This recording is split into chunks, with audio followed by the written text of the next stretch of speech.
and I just happened to work at one of the brood stock units, and kind of like the ones that are the warm water ones as well.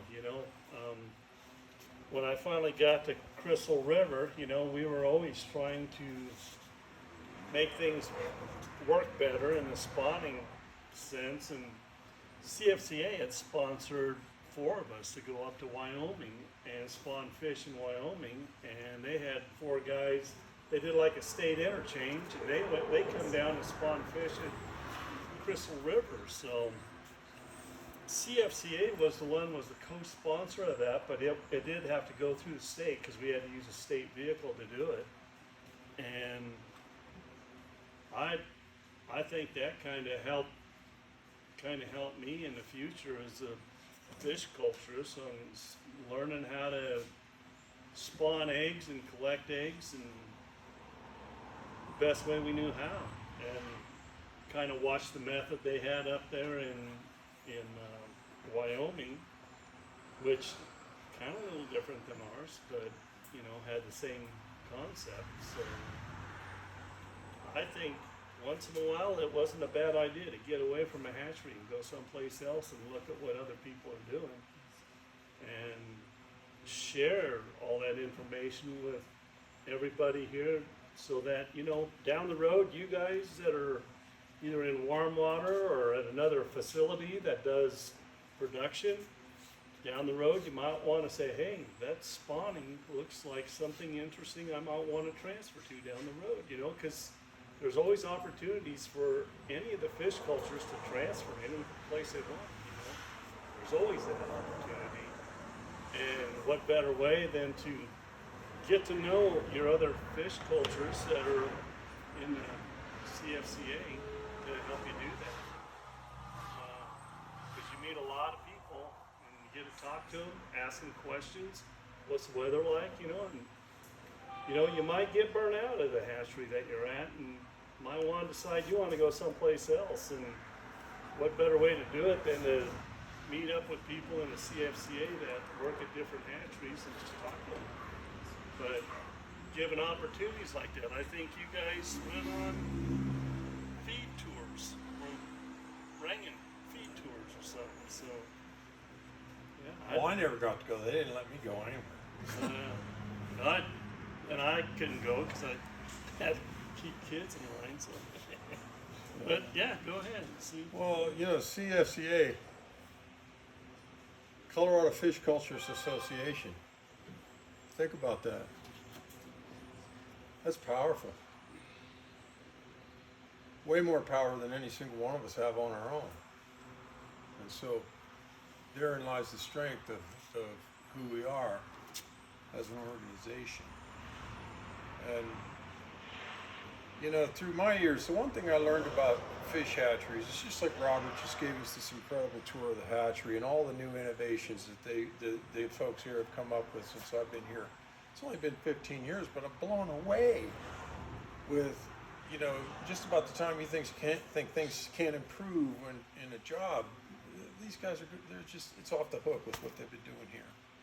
And so through the camaraderie and the brotherhood and sisterhood of the association is an opportunity to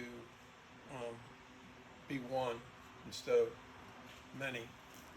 And we had, over the years, have had a really powerful voice for the association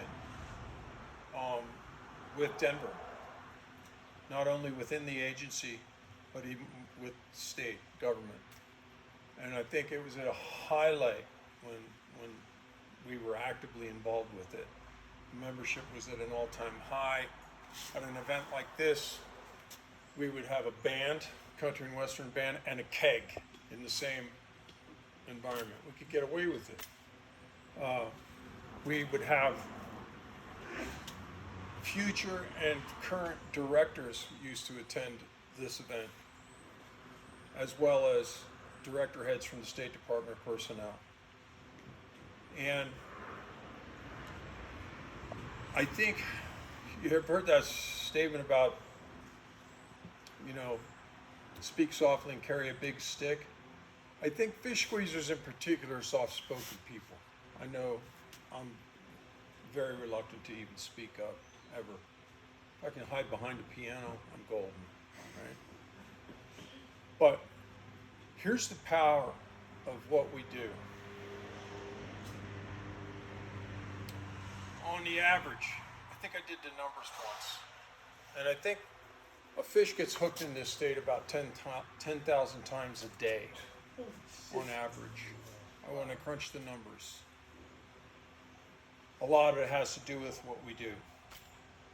But here's the beauty and here's the real strength in this, is that when that grandpa and his grandson are out fishing, and that little kid catches his first fish, or he just catches another fish with his grandpa or whatever, they don't know nothing about us. They don't need to know.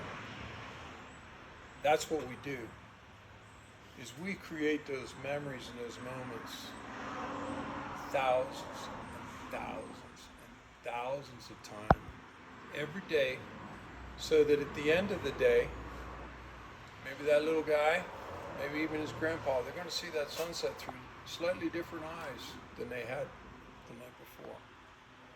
With a sense of gratitude, a sense of connection, a sense of passion and love for fishing, for fish. And they don't need to know about us. But I'll guarantee you that people on the other side of the mountain in that state capital over there, they need to know. That's the strength of this organization.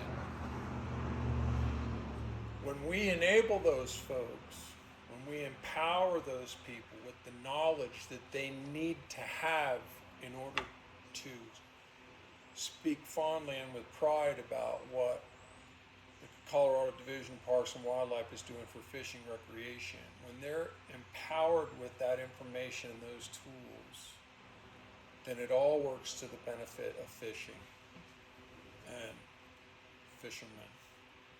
And so, who we are, what we do, that's so important.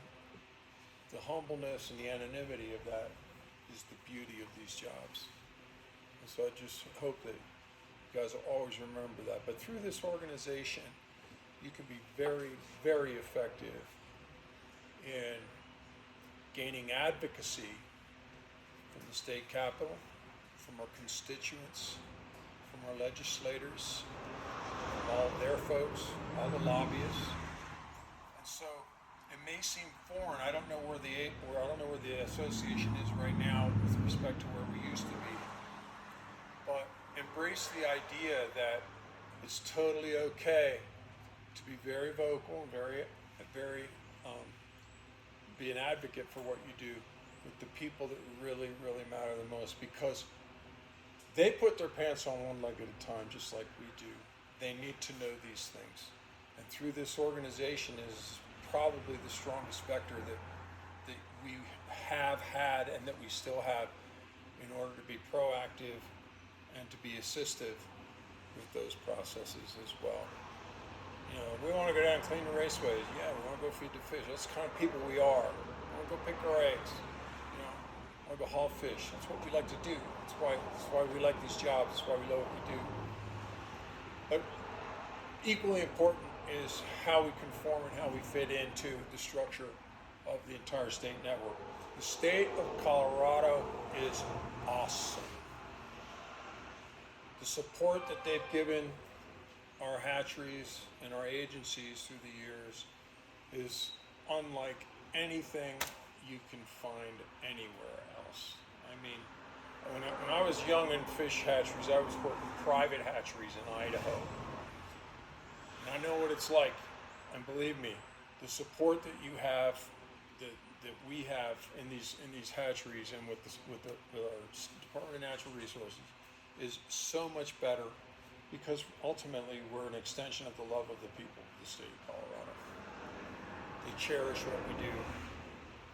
They love knowing that their kid can go out with grandpa and catch a fish. And it's just that simple. So I guess that's the